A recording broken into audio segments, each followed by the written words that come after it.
we've got this BC3000 battery charger hooked up to my truck because my battery pack with the 500 watts worth of light bulbs isn't really enough to load test this fully, so I've got it hooked up here.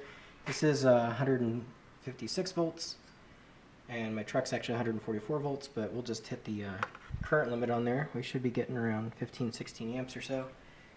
And I've got the voltmeter or current meter hooked up. We're on the positive lead, so hopefully that all works. And just got it all hooked up here. Got the box with the resistors bypassing the temp sensors because the temp sensor connectors on my truck are a different style of connector, so they can't plug them in. So should be ready to go here. Got power 240. Not quite sure how I'm going to do this and hold the phone at the same time, but we'll try. Get this in here. Maybe.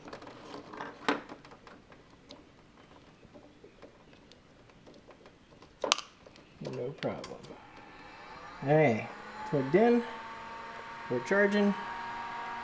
Charger's on. And we're pulling 17.3 amps, so 17.4 amps. So we're definitely doing what we're supposed to. My current meter may be off by an amp or so, so it doesn't. It's supposed to have the wire go right through the center. It's not. So. But looks like it's working. Definitely putting power in, and yeah. So I'd say that's working. Definitely. I guess we could go get the amp hour camera.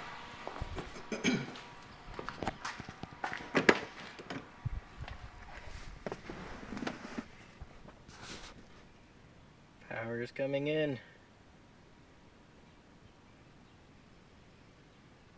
So yeah, it looks like everything's working. Thanks for watching.